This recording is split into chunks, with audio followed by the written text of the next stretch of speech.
आज से मैं अपने चैनल पर पहली कॉमिक सीरीज स्टार्ट करने जा रहा हूँ जिसका नाम है किंग इन ब्लैक। मगर हमें जानना होगा कि किंग इन ब्लैक से पहले क्या हुआ था, आखिर नल कौन है, उसके सिम्बियोट कैसे बने थे, इन सब के बारे में। सो बिना किसी देरी के चलते हैं सीधा कहानी की तरफ। कहानी की शुरुआत हजारों साल पहले से होती है जहाँ वाइकिंग का राज हुआ करता था और उस टाइम में भी हम उनके कैसल पर किसी सिम्बियोट द्वारा हमला देख पाते हैं। पर तभी वहाँ पर एक जोरदार लाइटनिंग होती है और उसी के साथ सारे क्रिएचर डिसइंटीग्रेट होने लगते हैं। तभी सीन शिफ्ट होता है जहां हम प्रेजेंट टाइमलाइन में न्यूयॉर्क को देख पाते हैं जहां ऐसी ही लाइटनिंग होती है और एडी ब्रॉक अपने कमरे के अंदर उठता है। वो देख पाता है कि उसका जो सिम्बियोट होता है जिसका उसने नाम वेनम रखा है वो फ्लोर पर बिखरा पड़ा था। डरो मत, ये सिर्फ एक थंडरस्टॉर्म है। तब वेनम डरते हुए कहता है कि क्या तुमने उस क्रिएचर को देखा है? एडी कहता है कि हाँ मैंने देखा है, पर मैं समझ नहीं पा रहा कि तुम ये नाइटमेयर्स कब से देखने लगे। ऐसा कहने के बाद वो कुछ दवाइयाँ लेता है जिससे उसके दिमाग में चल रही वेनम की आवाजें सरप्रेस हो जाती है। अब सीन शिफ्ट होता है जहाँ हम एडी ब्रॉक को देख पाते हैं जो कि अपने विलन को ट्रैक कर रहा था। मगर तभी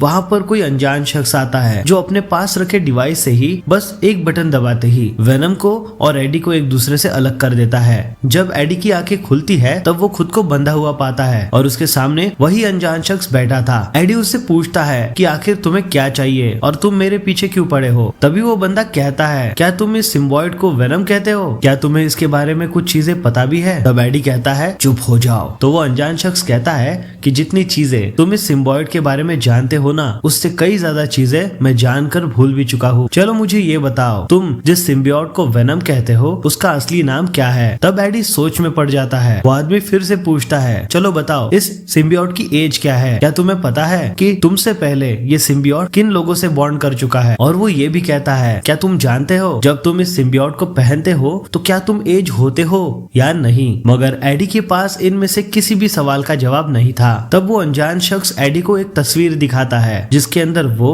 और उसके कुछ साथी होते हैं। मगर हम देख पाते हैं कि उसके साथियों को कई सारे सिम्बियोट्स ने पजेस कर रखा था। इसी बातचीत के बीच में वेनम सिम्बियोट उस अनजान शख्स पर हमला करने की कोशिश करता है मगर वो अपना लाइटर खोलते ही जब उससे आग निकलती है तो उसी से ही वो वेनम को रोक लेता है। अब धीरे धीरे एडी को भी यकीन आने लगता है कि इस आदमी को सिम्बियोट के बारे में कुछ ज्यादा ही जानकारी है जो कि उसे नहीं है। तब वो एडी को एक फाइल थमाता है और उसमें वो दिखाता है कि वो गवर्नमेंट के लिए काम करता है और वो बताता है कि मैं और मेरे दोस्त सिम्बियोट सोल्जर का पार्ट हुआ करते थे। हमने गवर्नमेंट और शील्ड के लिए कई सारे मिशंस कंप्लीट किए हैं पर अब शील्ड का खात्मा हो चुका है और इसीलिए मेरे दोस्त भटक रहे हैं। अब उनके साथ भी वही होगा जो अक्सर हुआ करता है, उन्हें ब्लैक बॉक्स में बंद कर दिया जाएगा और कई सारे सिम्बियोट्स के साथ फ्यूज कर दिया जाएगा। तब वो एडी से रिक्वेस्ट करता है कि वो उसकी मदद करे उसके दोस्तों को बचाने में और तब वो इन सारे सवालों के जवाब देगा जैसे कि तुम्हें नहीं पता कि आखिर तुम्हें ये नाइटमेयर्स क्यों आ रहे हैं। इसके बाद एडी उस टनल के अंदर जाता है जहाँ एक ट्रक आने वाला था, जहाँ ये ट्रक सिम्बियोट सोल्जर को ट्रांसपोर्ट कर रहा था। ट्रक के आते ही एडी ब्रॉक वेनम में कन्वर्ट हो जाता है और एक ही झटके से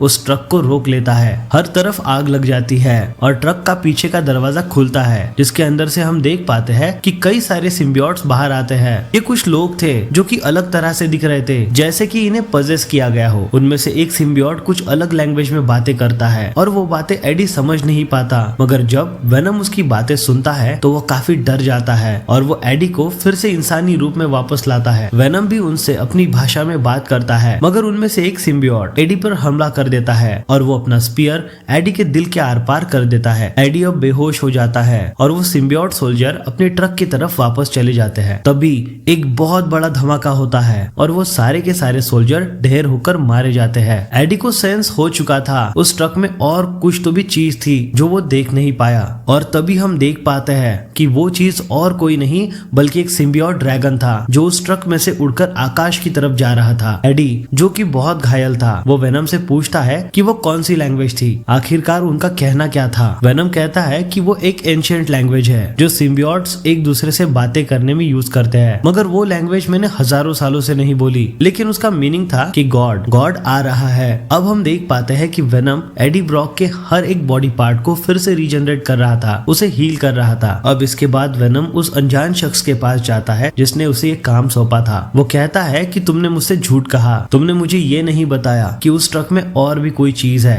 अब थक हार कर वो अनजान शख्स अपनी बात बताता है। वो कहता है कि एक वॉर के दौरान उसे गोली लगी थी और जब मेडिक्स ने सोचा कि इसे किसी तरह भी नहीं बचाया जा सकता तो उसे बॉन्ड कर दिया गया सिम्बियोट के साथ, जिसने उसे कई हद तक हील तो कर दिया मगर उसकी लाइफ पूरी तरीके से बदल चुकी थी। उस सिम्बियोट के कनेक्शन होते ही उसने कई सारी चीजों को एक्सपीरियंस करा। उनकी यादें जो उनके पास कई लाख सालों से है, जो कि स्टार से बनने से पहले की है, उनमें से ही एक हिस्सा इस अनजान शख्स को मिला था। वो कहता है कि जब से मैं इस सिम्बियोट के साथ कनेक्ट हुआ हूँ तब से मुझे कई सारी आवाजें आती है और वो मुझसे यही कहती है गॉड हमारी तरफ आ रहे हैं। अब इसके बाद हम बहुत बड़े ड्रैगन को देख पाते हैं जो कि पूरे न्यूयॉर्क सिटी में तबाही मचा रहा था। इन सिम्बियोट ने स्पेस के थ्रू ट्रैवल किया था। वो ये भी बताता है कि वो जिस सिम्बियोट से जुड़ा था वो सिम्बियोट काफी पावरफुल था। दरअसल मैं आपको बताना चाहता हूँ सिम्बियोटिक ड्रैगन को ग्रिंडाल कहा जाता है। अब वेनम इस जगह पर पहुंच जाता है जहाँ उसके साथ माइल्स मोरालिस भी था, जहाँ पे आर्मी भी उसे रोक रही थी। इस फाइट के दौरान ये मॉन्स्टर माइल्स मोरालिस को अपने अंदर निगल जाता है, जिसे बचाने के लिए वेनम आर्मी की एक मिसाइल को लेकर उसके मुंह के अंदर डाल देता है और एक ब्लास्ट से उस मॉन्स्टर को खत्म कर देता है। अब वेनम को लगा था कि सब कुछ ठीक हो गया मगर नहीं। जब वो मॉन्स्टर पूरी तरीके से बिखर गया तब उसके अंदर से कोई आने लगता है और वो और कोई नहीं बल्कि नल द गॉड ऑफ सिम्बियोट है, जिसके एक हाथ में माइल्स मोरालिस था और वो वेनम की तरफ देखते हुए बोलता है मेरे बच्चे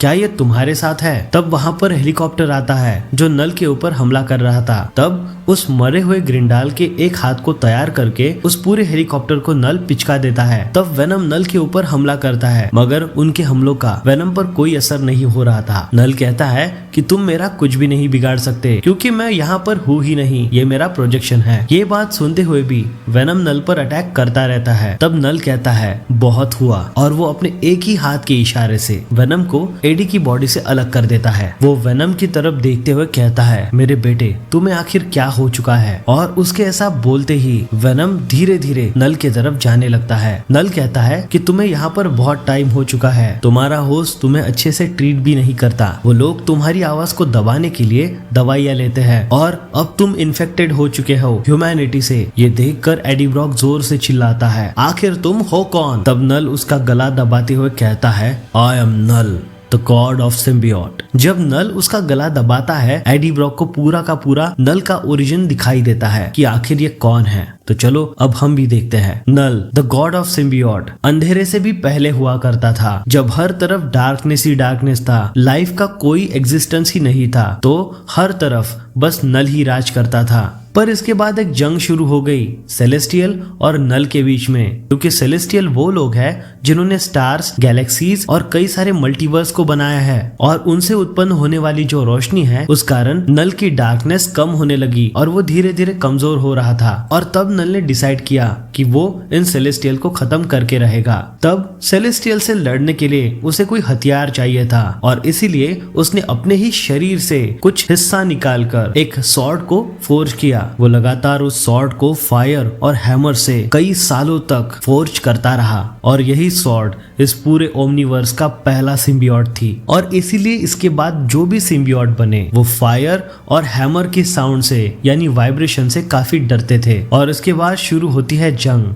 और नल कभी रुका नहीं। नल ने कई सेलेस्टियल्स के गले काट दिए, पर एक बार लड़ते लड़ते नल खुद घायल हो गया था। वो और एक सेलेस्टियल, इनके बीच में लड़ाई कई 100 सालों तक चलती रही। मगर एक दिन नल और साथ ही में कोई सेलेस्टियल किसी प्लेनेट पर जाकर गिरते हैं। नल पूरी तरीके से चित हो चुका था और उसके साथ में वो गॉड भी, जहाँ पर किसी एलियन ने उसके सॉर्ड को चुरा लिया था। और फैंस जानते हैं कि वो एलियन और कोई नहीं था बल्कि गॉर द गॉड बुचर था और उसके हाथों में जो सॉर्ड थी यानी नेक्रोसॉर्ड। नल कई 100 सालों तक उसी प्लेनेट पर बेजान पड़ा रहा, मगर जब वो उठता है तब वो एक बात जानता है कि उसके पास एक और पावर है, यानी सेलेस्टियल ने जो लाइफ बनाई थी तो नल की बॉडी में से कुछ अंश ऐसा निकलता था जो उस पूरे ऑर्गेनिज्म को कवर्ड करके उन्हें पजेस किया करता था और यही थे वो सिम्बियोट जिसे आज हम देख पा रहे हैं। ये सिम्बियोट जिसे भी ऑर्गेनिज्म पर लग जाते थे तो उनकी पूरी मेमोरीज नल के पास आ जाया करती थी। फिर कई करोड़ों साल तक नल ने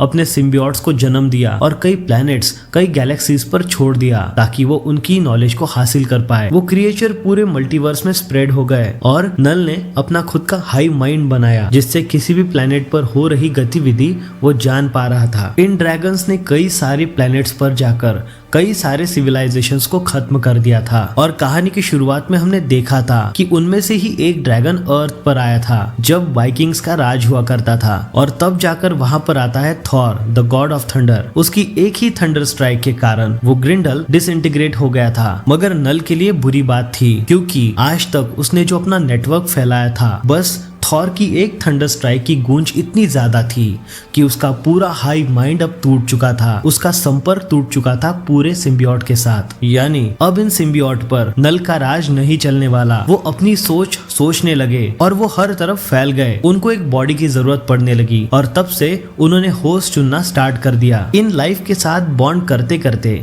इन सिम्बियोट के अंदर भी फीलिंग्स आने लगी और इन क्रिएचर्स ने डिसाइड किया कि वो अब रेबल करेंगे अपने गॉड के खिलाफ। और तब जाकर हजारों लाखों सिम्बियोट्स ने अपने खुद की बॉडी से ही एक पूरा का पूरा केज बनवाया और नल को उसके अंदर कैद कर लिया।